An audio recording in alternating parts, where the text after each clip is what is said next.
الفاتحة إلى روح سيدنا وحبيبنا وشفيعنا رسول الله سيدنا محمد بن عبد الله صلى الله عليه وعلى آله وأصحابه وأزواجه وذريته أن الله يعلي درجاتهم في الجنة وينفعنا بأسرارهم وأنوارهم وعلومهم ونفحاتهم وبركاتهم في الدين والدنيا والآخرة ويجعلنا من حزبهم ويرزقنا محبتهم ويتوافنا على ملتهم ويحشرنا في زمرتهم بالعافية والسلامة لهم الفاتحة. أعوذ بالله من الشيطان الرجيم. بسم الله الرحمن الرحيم. الحمد لله رب العالمين الرحمن الرحيم مالك يوم الدين إياك نعبد وإياك نستعين اهدنا الصراط المستقيم صراط الذين أنعمت عليهم غير المغضوب عليهم ولا الضالين آمين. بسم الله الرحمن الرحيم. نويت تعلما والتعليما وتذكرا وتذكيرا والنفعا والانتفاعا والإفادة والاستفادة والحثا على التمسك بكتاب الله وسنة رسول الله صلى الله عليه وسلم والدعاء إلى الهدى والدلالة على الخير ابتغاء مرضاته وقربه وثوابه وحسن الخاتمة واللطف والعافية وصلاح العاقبة. Bismillahirrahmanirrahim. Alhamdulillahirabbil alamin. Wassalatu wassalamu ala asyrafil anbiya'i wal mursalin Sayyidina wa habibina wa syafi'ina wa maulana Muhammadin wa ala alihi wa sahbihi ajma'in. Amma ba'du. Qala musanniful kitab Hadratus Syekh Sa'id bin Armiyah rahimahullah wa nafa'ana bihi wa bi'ulumihi fid darain. Allahumma aftah qulubana futuhal arifin wa bihidmatika wa ansur alaina birahmatika ya arhamar rahimin. Ila anqal. Kita masih membahas sifat-sifat para Rasul alaihimu salatu wassalam. Yang lalu sudah kita bahas wajibnya Rasul bersifat sidik. Terus amanah udah? Amanah udah? Kemarin yang dibahas apa? Sidik. Amanah belum? Belum. Baru sifat sidik. Terima kasih. Sifat yang kedua yang wajib bagi para rasul adalah bersifat amanah. Amanah itu apa?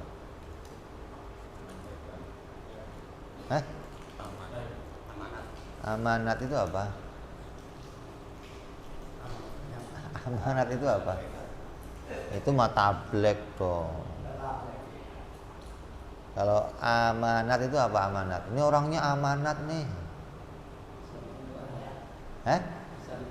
Bisa dipercaya. Dapat dipercaya. Kenapa kok dapat dipercaya? Karena benar.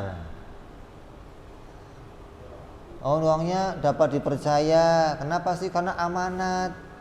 Amanat apa? Dapat dipercaya. Kenapa? Oh, bolak-balik namanya. Kenapa kok dapat dipercaya? Apalagi Nabi nih, wajib amanat. Berarti wajib dapat maksudnya gimana tuh? Maksudnya dapat dipercaya itu nggak pernah salah. Oh, makanya dapat kalau biasa salah, apalagi kerjaannya biasa bohong namanya, biasa bikin janji hoax, nggak bisa dipercaya gitu. Makanya orang kalau mau nyalon lagi cari kepercayaan masyarakat, ganti penampilan ya, pura-pura baik, padahal orang yang dapat dipercaya cuma satu, pernah salah enggak gitu doang. Kalau enggak pernah salah itu baru asli orang yang dapat dipercaya, dan itu hanya pada para nabi alaihi wassalatu wassalam. Yang lainnya nabi gimana hukumnya? Jaiz, boleh dipercaya, boleh enggak dipercaya. Kenapa? Karena selainnya nabi boleh saja punya dosa, boleh saja punya salah. Maka ya boleh kamu percaya, boleh enggak kamu percaya. Tapi kalau para nabi itu wajib amanat. Maknanya wajib dirinya tidak pernah melakukan kesalahan. Kenapa para nabi enggak pernah ngelakuin kesalahan? Karena dijaga oleh Allah. Namanya apa? Maksum. Apa namanya? Maksum. Jadi semua para nabi itu nggak bisa melakukan kesalahan, nggak bisa. Karena Allah menjaga mereka. Kok dijaga? Kenapa? Kan mereka utusan Allah, kemana-mana membawa namanya Allah, maka dijaga mereka oleh Allah agar nama mereka senantiasa dalam keadaan baik, dalam keadaan lurus, sehingga mereka menjadi hamba-hamba yang senantiasa terjaga dari melakukan kesalahan. Itu maksudnya. Lah kalau selainnya nabi apalagi pejabat, Pak Lurah, presiden, lagi rame nih ya. Di sini gubernur ya. Itu masing-masing yang mau kita pilih orang yang dapat dipercaya. Tapi kan mana sulit nyarinya. Apalagi sekarang koruptor boleh jadi pejabat lagi. Gimana orang udah nggak amanat dipilih lagi? Ini saya kadang nggak bisa mikir kriterianya itu apa sebenarnya gitu loh. Kayak yang beres kriterianya ya. Syarat pertama apa? Nggak pernah salah, nah gitu, baru boleh menjabat gitu. Kalau pernah salah, udah jangan di. Kenapa? Karena itu menjadi patokan. Kalau dia udah kebiasaan berbuat salah, nah gimana mau dikasih amanat lagi? Ya nanti berbuat yang sama lagi, begitu lagi ya. Jadi yang bisa kita percaya sepenuhnya hanya para nabi alaihimu sholatu. Kalau para sahabat kan juga nggak pernah berbuat salah, Bib. Apa mereka juga dijaga? Oh enggak. Kalau para sahabat namanya apa? Mahfud. Bukan MD, bukan Mahfud doang, lo pakai MD segala. Mahfud artinya apa? Menjaga diri. Kalau Nabi maksum, dijaga oleh Allah. Kita nih. Jadi kalau kita para wali, para sahabat, kalau mereka kok sampai nggak berbuat dosa, berarti mereka menjaga ketat diri mereka dari melakukan kesalahan. Ada yang nggak mau keluar rumah, ada yang selalu menunduk kalau jalan, ada yang pakai kacamata hitam terus, macam-macam nih caranya mereka menjaga diri mereka gitu loh. Asal jalan nunduk terus. Saya punya tuh di Pekalongan ada dulu.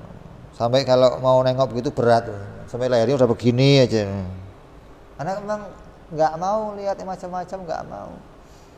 Kalau kita kan begini aja masih pakai begini-begini ente. Saking memang udah penasaran. Nah, para nabi itu dijaga dari apa? Dari melakukan perbuatan yang haram dan yang makruh. Yang haram nggak pernah dilakukan, begitu pula yang makruh. Yang haram kayak apa contohnya?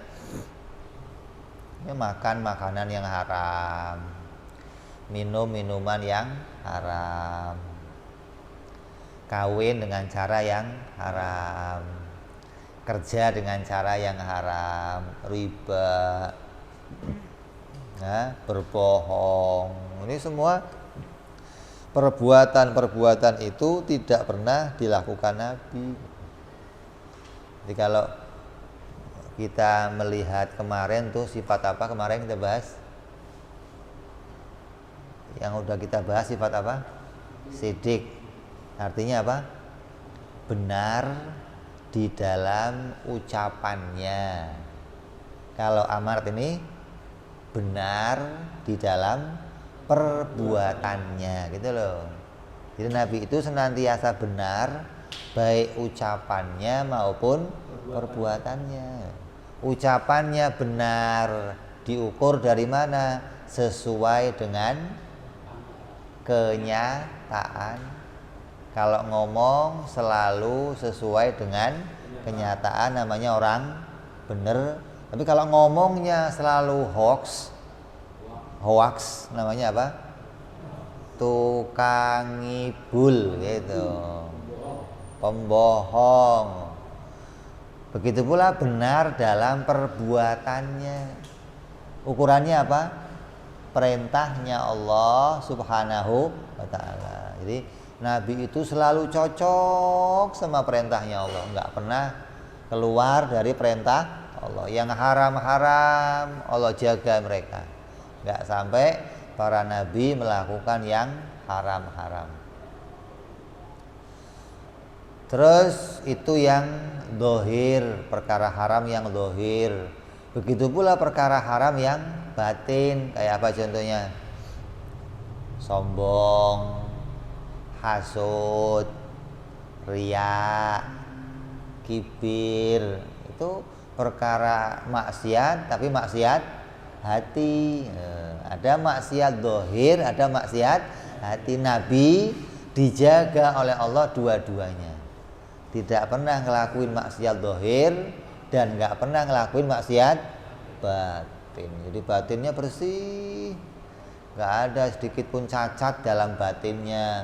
Suudzon sama orang, hasud sama orang, ngomongin orang. Kalau kita kan nggak, asal ada orang lewat, mulutnya diem, hatinya, alah orang begitu amat sih. Mulutnya diem kayaknya, ini orang baik loh, nggak pernah ngomongin orang. Iya di mulutnya, hatinya aduh habis orang diomongin semua. Padahal omongan hati itu juga akan dihisap oleh Allah. Jangan dikira yang dihisap hanya omongan mulut saja, tapi juga omongan hati. Makanya kita kalau lihat orang, hatinya jangan sampai macam-macam. Makanya ada ulama ngomong begini, yang pakai cadar itu wanita yang cantik. Kenapa? Karena wanita yang cantik itu jadi perhatian. Makanya dia pakai cadar biar enggak jadi perhatian. Lah yang jelek-jelek enggak usah pakai cadar karena tapi jadi omongan hati. Asal merongoh lewat giginya aja begitu. Ngomong tuh hati kamu tuh. Orang jeleknya begitu amat sih. Jadi mendingan pakai cadar semua gitu loh. Yang jelek ya pakai cadar, yang cantik gitu loh. Kalau yang cantik kita omongin, pengen kita puji, yang jelek ya jelek-jelekin loh. Kalau yang punya itu denger, wah tersinggungnya kayak apa. Nanti akan dibuka hingga Nabi itu dijaga oleh Allah baik zahirnya maupun batinnya gitu loh. Terus juga dijaga oleh Allah dari perkara yang makruh. Makruh contohnya apa makruh? Contohnya perkara makruh apa? Makan makanan yang bau. Kayak apa contohnya? Teh, jengkol, bawang putih, bawang merah.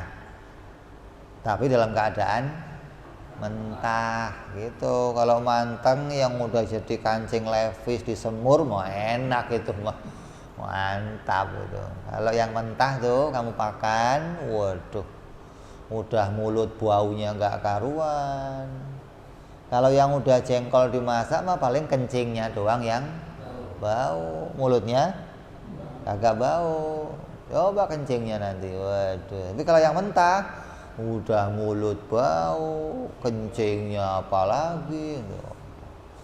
Nabi nggak senang. Kenapa Nabi nggak senang yang bau-bau? Karena Nabi senantiasa didatangi malaikat. Malaikat nggak senang yang bau-bau. Nabi menjaga itu hingga Nabi selalu komunikasi sama malaikat. Kalau kita kan nggak, mulutnya jengkol nggak, pete nggak, rokok baunya. Kira nggak bau apa rokok? Hah? Coba ente ketemu orang habis rokok gitu, aduh. Kata Nabi, jangan masuk ke masjidku kalau kamu habis makan bawang. Hadis Nabi itu maknanya bukan haram, maknanya kalau mau masuk masjid ya siwakan dulu yang wangi, yang bersih baru masuk masjid gitu loh. Kalau habis makan jengkol, makan pete. Kalau makan durian gimana? Nah, itu kalau makan durian cuci tangan aja ogah. Biar tahu beb salaman juga bau durian, pamer sekalian loh. Apalagi yang makruh? Contoh yang makruh apalagi? Ini nggak pernah makruh ya? Apa contoh perkara makruh apalagi? Makan makanan yang bau. Wudu satu kali atau dua kali basuhan itu hukumnya makruh. Makruh itu meninggalkan sunnah. Apa-apa yang sunnah kamu tinggalkan hukumnya makruh gitu loh.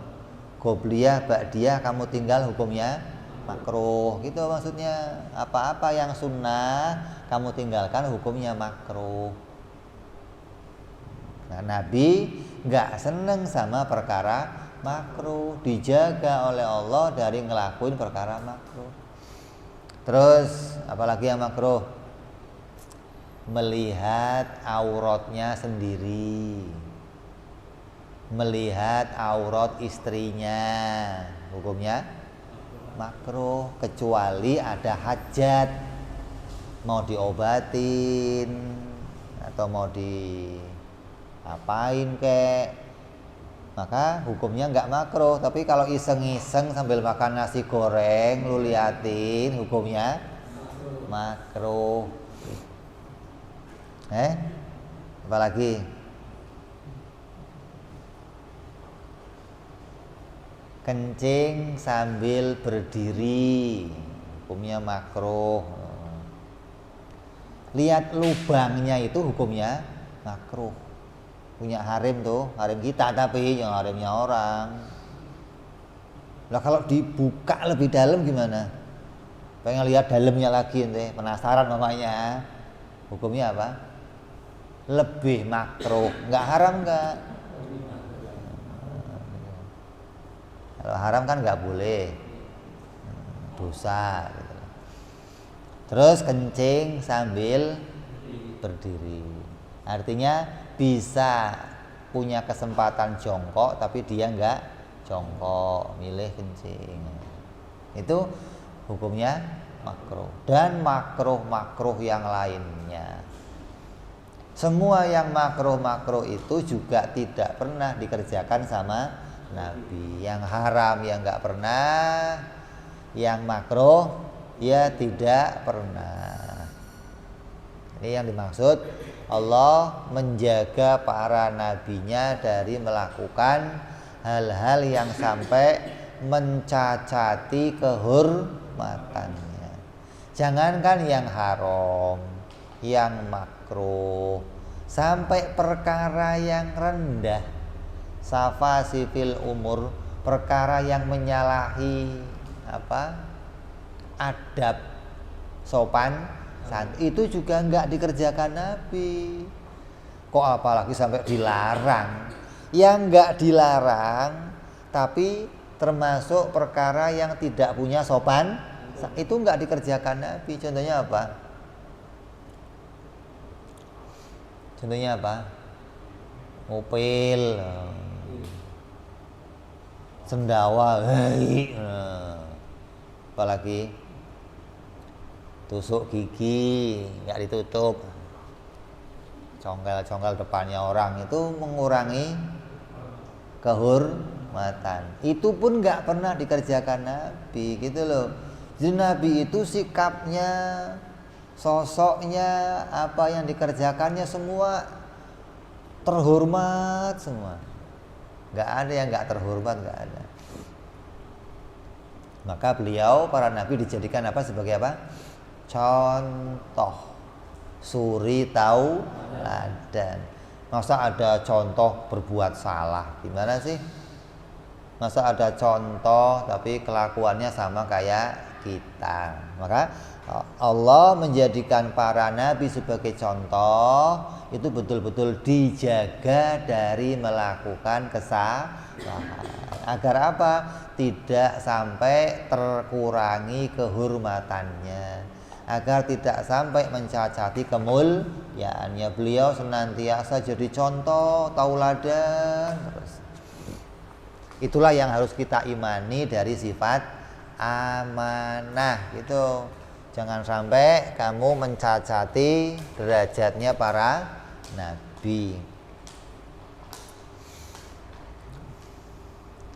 Mustahil para nabi bersifat cacat. Artinya mustahil para nabi melakukan perbuatan yang haram atau yang makruh. Itu mustahil lah. Andai terlihat seperti melakukan yang haram atau yang makruh, andai terlihat seperti itu, maka harus kamu takwil. Nggak boleh kamu nisbatkan, tuh Nabi aja berbuat begitu. Oh, ini banyak nih. Nabi aja salah, gimana saya? Oh, Nabi aja bisa salah, gimana kami? Itu omongan begitu bisa sampai kepada kemurtatan. Kenapa? Karena menghilangkan penjagaan Allah kepada para nabi. Wong sudah tahu Allah menjaga mereka, kita wajib iman mereka itu maksum, dijaga Allah. Kok kamu cederai, kamu cacati dengan ngomong, oh Nabi aja bisa salah. Padahal nampak salah. Ingat nih, hanya nampak seperti salah. Contohnya apa? Nabi pernah sholat zuhur 2 rakaat. Hukumnya boleh apa enggak boleh?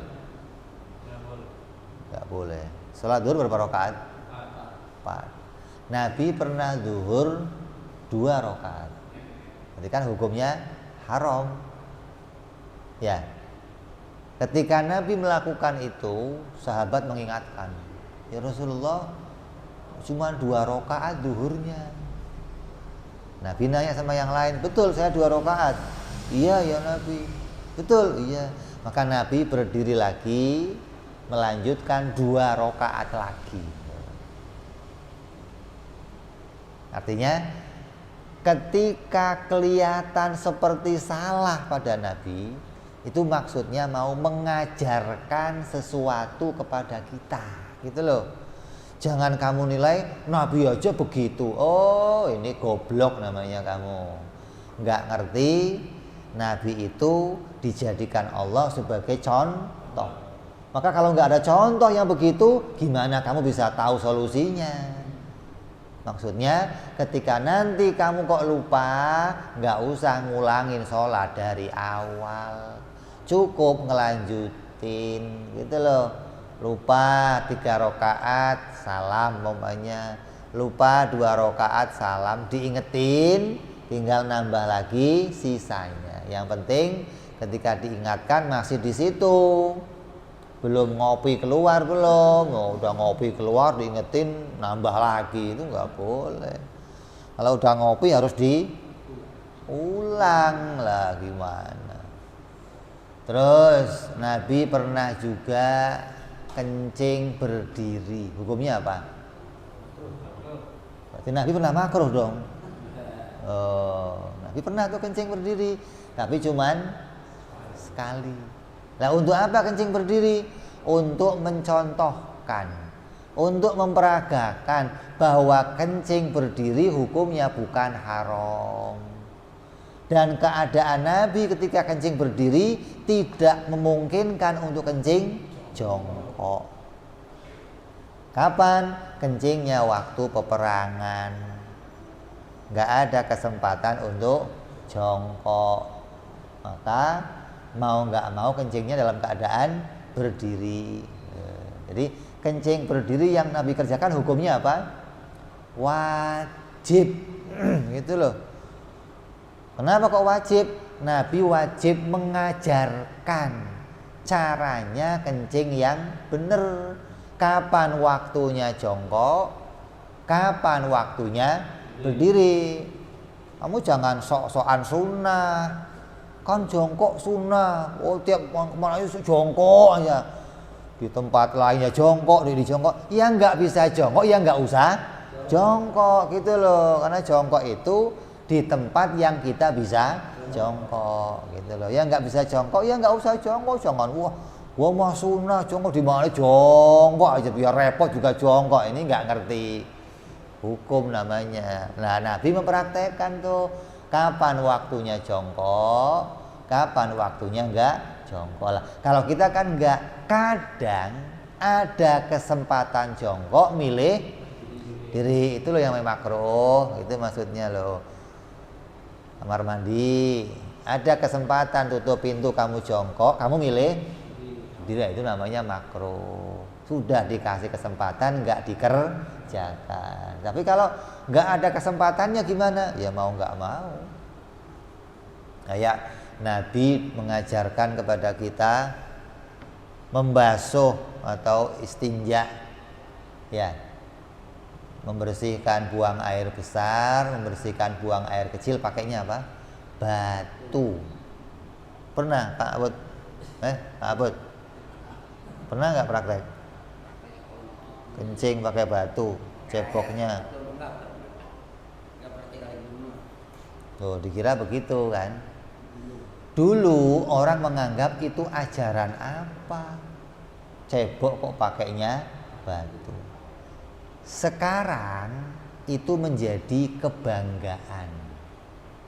Sekarang menjadi kehormatan.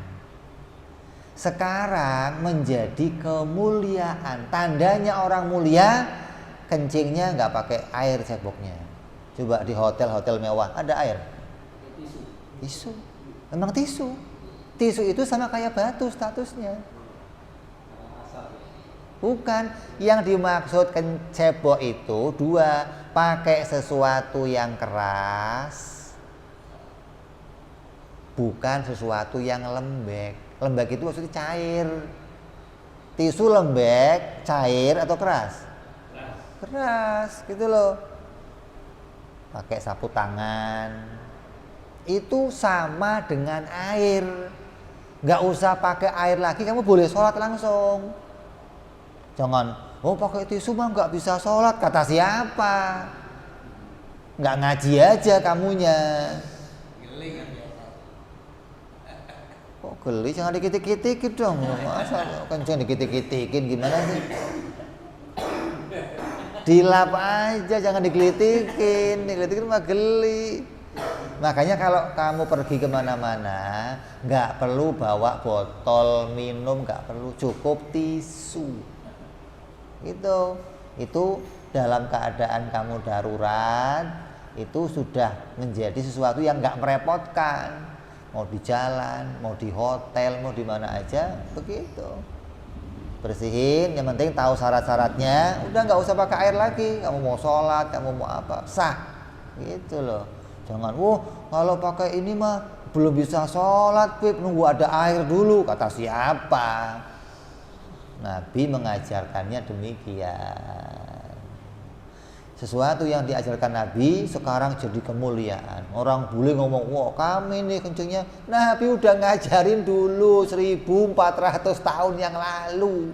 Ente baru geger sekarang. Pakai tisu. Nabi udah duluan ngajarin. Tapi saya nggak pernah praktek. Elunya aja yang nggak ngaji. Kalau ngaji dia praktek, nggak perlu pakai cebok repot-repot. Mau berak kemana-mana, wah airnya nggak ada, cari galon, cari tisu 3 biji selesai. 1, 2, 3 suci, udah bersih gitu. Terus semua yang kelihatannya Nabi ngelakuin yang makruh-makruh itu untuk menjelaskan hukum. Kayak wudhu 1 kali basuhan, bisa nggak? Makruh. Wudhunya pakai air segelas, bisa nggak? Bisa nggak? Bisa kalau tahu ilmunya. Iya. Tahu ilmunya. Mau tahu ilmunya? Iya, kalau nggak tahu ilmunya nggak bisa. Nggak bisa. Hukumnya apa? Makruh, artinya hanya mengerjakan yang wajib, meninggalkan Kalau meninggalkan sunnah hukumnya apa? Makruh. Kalau wudhunya 2 kali basuhan hukumnya sunnah. 3 kali basuhan hukumnya sunnah. Kalau sekali basuhan hanya menggugurkan kewajiban, meninggalkan sunnah, hukumnya makruh. Gitu loh. Nyambung. Nah, caranya wudhu 1 gelas gimana, Beb? Dalam wudhu itu ada 2 macam. Ada mengusap, ada membasuh. Ya, membasuh yang bagaimana? Harus mengalir. Wah, itu seember dong. Lu pakai air mancur dong harus mengalir mah. Nah, kalau mengusap, nah itu yang rewet begitu tuh. Yang namanya membasuh itu cukup ada genangan. Tuang cerit dikit, tempel, ratakan. Nah, itu membasuh namanya. Kalau nggak ada genangannya, seram, digini itu namanya mengusap. Beda nih. Nyambung nggak? Jadi segini udah cukup, nggak usah semasjid lu habisin airnya. Apalagi? Jadi nggak usah biar, wah itu mah kalau airnya segini, tempel, ratakan tuh. Selagi ini belum kamu lepas, itu hukumnya masih membasuh. Ambil lagi, seret tangan, ratakan. Selagi nggak kamu lepas, hukumnya sah. Ambil lagi dikit, genangan, tuangin, nah ratakan. Nah. Cukup nggak? Buat 3 orang juga cukup segini nih. Gitu loh. Ada kalau nggak tahu ilmunya apa aja susah. Kawin juga susah nggak tahu ilmunya. Apalagi wudhu loh. Tawa dia lu kalau kawin ya. Nyambung. Lah, Nabi wudhu sekali kenapa? Tadi mengajarkan. Nabi aja makruh tuh, bukan Nabi nggak makruh wudhu sekali. Wong Nabi itu nggak wudhu juga sholat boleh. Nabi nggak wudhu sholat sah. Nabi nggak mandi wajib sholat sah, gitu loh. Nah kalau ente, ya nggak sah. Jadi Nabi jangan dihukumi kayak kita. Ketika Nabi kok wudhu sekali-sekali, itu mau mengajarkan. Kalau kamu nggak ada air, cara wudhunya begini, gitu loh. Udah nggak ada air dipaksain, nggak 3 kali, ribut orang airnya. Lu udah air nggak ada, 3 kali lagi. Kalau nggak ada air. Kalau ada air kita cari sunnah, maka 3 kali basuhan. Ya. Air mendidih juga boleh. Kalau kuat.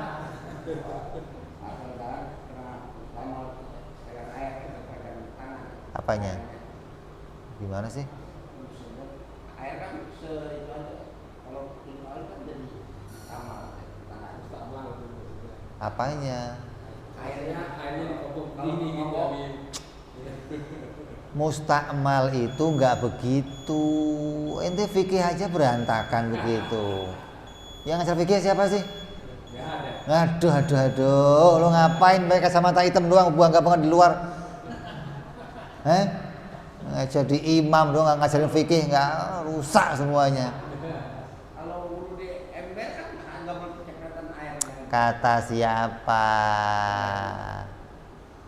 Air seember, kamu injek-injek, kamu kobok-kobok itu nggak mustakmal. Siapa yang bilang nggak suci? Nggak sucinya kenapa? Emang kaki kamu najis? Selagi kita nggak najis, kamu ngobok-ngobok air itu nggak mustakmal. Air mustakmal itu 2, habis dipakai wudhu atau habis dipakai membersihkan najis, baru mustakmal. Kalau nggak dipakai apa-apa, kobok-kobok yang nggak mustakmal. Kenapa mustakmal? Ini air bekas apa? Pas dikobok, ya nggak apa-apa, dikobok nggak ada masalah. Kecuali kamu wudhu. Ketika niat, tangan dimasukkan niat mau wudhu, nah rusak tuh airnya langsung nih. Gitu loh.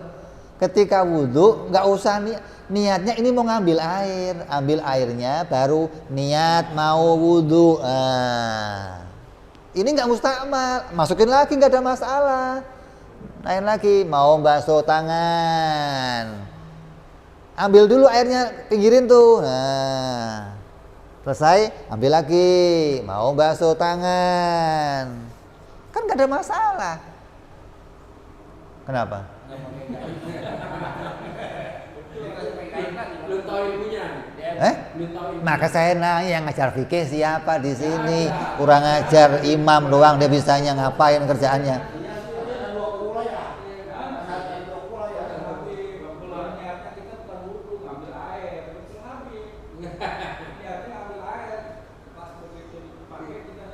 Kamu kira zaman Nabi perlu gayung? Zaman Nabi di hutan-hutan nggak ada gayung, padang pasir mau cari gayung. Belum dibikin gayungnya. Terus gimana wudhunya mereka? Ya pakai tangan ini dijadikan apa? Gayung, gitu loh. Ambil dulu, baru niat membasuh tangan, ya Allah, gitu. Jangan begininya di atas embernya, jangan. Ambil, jauhin dikit. Nah, Gitu loh. Nyambung. Itu Iya nyambung. Kalau ini eh? iya. Kalau mandi hadas gimana? Hah? Apa mandi hadas itu? Mandi besar. Sama. Ambil, jauhin, siram. Ambil. Nggak perlu kamu pakai ember di atas bolongin, repot amat kayaknya. Hah? Kayak orang kuno aja udah. Ini banyak orang nggak ngerti itu. Rusak akhirnya. Sama kayak nyuci. Kamu kalau nyuci baju caranya gimana coba? Saya yakin kamu salah semua kalau nyuci baju. Hah? Ada baju najis, bekas kencing, bekas apa punya anak kamu, campur baju kamu nih. Cara nyucinya gimana?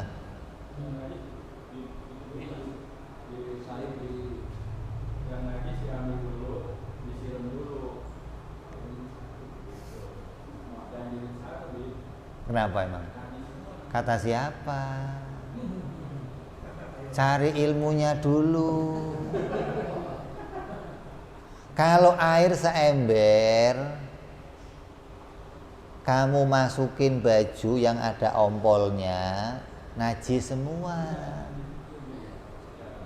Caranya bajunya dulu taruh ember. Yang ada ompolnya kayak yang nggak ada ompolnya, yang penting jangan ada tainya gelondong segini lo taruh di situ. Ya, ember, airnya baju taruh semua, yang najis kayak yang nggak kumpulin, kasih air sampai bajunya kerendam, bukan tumpah, bukan, sampai seluruh bajunya itu sudah suci. Nggak usah disiram-siram, nggak usah. Bukan ompolnya dicuci dulu. Ngaji. Makanya ngaji. Waktu ngaji jangan ngantuk. Udah ngajinya 2 bulan sekali ngantuk lagi. Ember, bajunya taruh, terus siram. Kamu punya mesin cuci nih. Nah, masukin dulu bajunya. Isi air. Penuh, maksudnya penuh itu kerendam, puter dikit, cuk, selesai, suci itu. Nggak usah pakai sabun, nggak usah. Sabun itu mau bersihin kotoran, bukan bersihin najis. Kalau najis itu sudah suci. Baju bekas ompol, tapi sudah nggak ada airnya nih, diperes sudah nggak ada airnya, tinggal bajunya ada ompolnya nih. Masukin ember, campur sarung kamu, kasih air sampai kerendam. Air yang di ember boleh kamu pakai wudhu, suci. Mutan najis. Nah, denger nih, kalau bajunya kamu angkat dari ember, jadilah air mustakmal. Oh, ngerti kamu mustakmal sekarang? Belum mustakmal, masih air suci, kan belum bekas. Kalau bajunya sudah kamu angkat, nah barulah air bekas. Najis enggak? Enggak, air suci tapi enggak bisa mensucikan. Bisanya buat apa? Buat masak bisa. Kalau mau. Ya. Gitu caranya. Bukan najis, taruh, kasih air sampai meluber tumpah. Ngapain? Itu nyenengin pam lu begitu. Dikasih duit sama orang pam lu, ini kawan gua nih memperbanyak pemakaian air. Jadi kalau kamu tahu caranya nyuci itu, satu sarung tuh, sarung kamu kena kencing, kamu remet-remet sarungnya, taruh gayung satu, masukin, petek, kasih air penuh gayungnya, suci sudah airnya, sarungnya suci, nggak usah kamu macam-macam, nggak usah, nggak usah digelar surah. Aduh, bis air dah. Makanya apa? Ngaji. Ya tahu ilmunya. Kalau nggak tahu ilmunya gimana? Iya. Ya, begitu. Atau ilmunya. Nah itu. Lah kalau kamu mesti mesin cuci, baju dimasukin, sabun dimasukin, air dimasukin, itu nggak suci. Jadinya air sabun, bukan air yang suci Airnya dulu isi sampai penuh, kerendam semua, baru sabunnya masukin, puter, nah suci dah tuh. Nyambung loh, paham? Hah? Kalau air duluan najis semua, karena air itu nggak boleh didatangi, tapi air didatangkan, gitu loh. Jangan didatangi.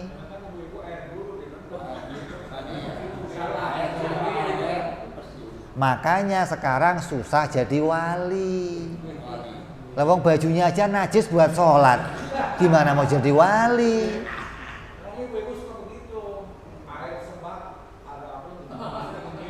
Itu rusak semua yang begitu dong. Hah? Ya salah sendiri nggak mau ngaji. Kalau mau ngaji fikih sini, biar tahu caranya. Itu tuh ngerokok doang, kurang ajar memang.